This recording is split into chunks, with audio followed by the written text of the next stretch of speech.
Hello friends, let us now learn some important one-liners about Porphyria. What is the most common Porphyria?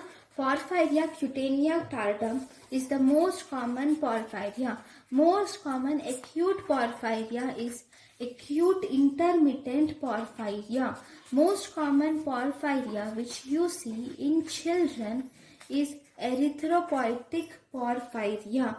The Porphyria which is sporadic is called as Porphyria cutanea tarda, and that Porphyria which is associated with hepatitis C and HIV is also Porphyria cutanea tarda. So if you see, the most common Porphyria is Porphyria cutanea tarda. Porphyria which is sporadic and associated with hepatitis C and HIV is also Porphyria cutanea tarda. Most common acute porphyria is acute intermittent porphyria. Most common porphyria affecting the children is erythropoietic porphyria. Porphyria are a group of disorders which occur when there is abnormality in pathway of heme synthesis. If there is porphyria,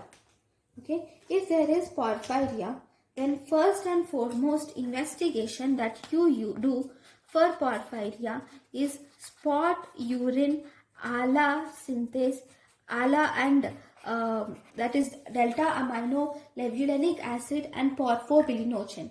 You do first investigation is spot urine sample for delta amino levulinic acid and porphobilinogen. Then if you were asked about the first line of investigation with if there is porphyria with photosensitivity, then the first line of investigation that is done is plasma porphyrins.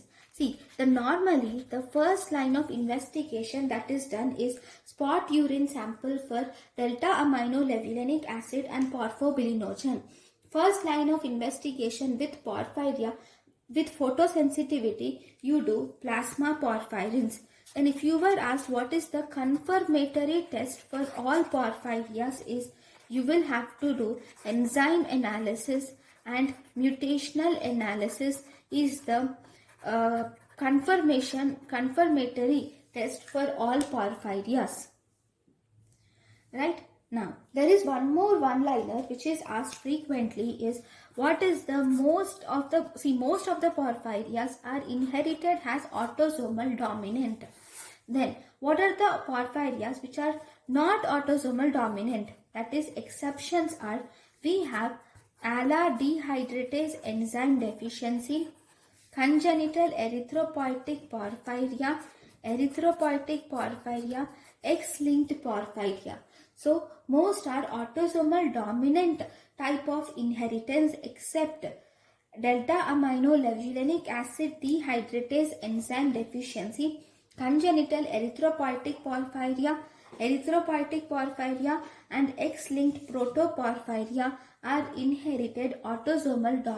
not inherited autosomal dominant conditions.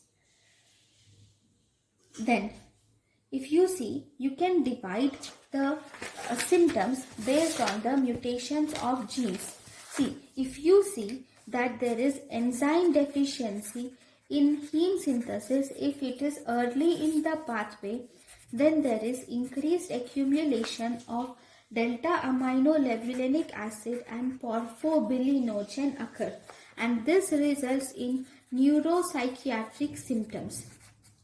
And if there is enzyme deficiency late in pathway, then there is accumulation of mainly porphyrins occurs, like coproporphyrinogen, uroporphyrinogen or protoporphyrins will get accumulated. All those will result in photosensitivity. Okay, so this is very important about important one-liners in porphyria. So thank you guys for watching my lecture. One more thing. Yeah, once we have learned about the important one-liners, we will put the enzymes in this pathway. Okay, so each disease we will put in this pathway so that it becomes easier for us to analyze once. See, whenever there is deficiency of delta amino levulinic acid dehydratase deficiency will result in ala dehydratase deficiency porphyria. There is no specific name for it. This is ala dehydratase porphyria is delta amino levulinic acid dehydratase. Then we have acute intermittent porphyria occurs when there is deficiency or mutation in this uroporphyrinogen 1 synthase. This results in acute intermittent porphyria. When there is defect in uroporphyrinogen 3 synthase, then this results in congenital erythropoietic porphyria. Then, whenever there is defect in uroporphyrinogen decarboxylase, this will lead to Porphyria cutanea tarda. If there is defect in this ferrochelatase enzyme, then this will lead to erythropoietic porphyria. Then, whenever there is decreased activity of delta amino synthase, then this results in X-linked sideroblastic anemia. So these are the different enzymes which you see, different diseases which you see in porphyrias and their enzyme deficiencies. Thank you guys for watching my lecture. Thank you.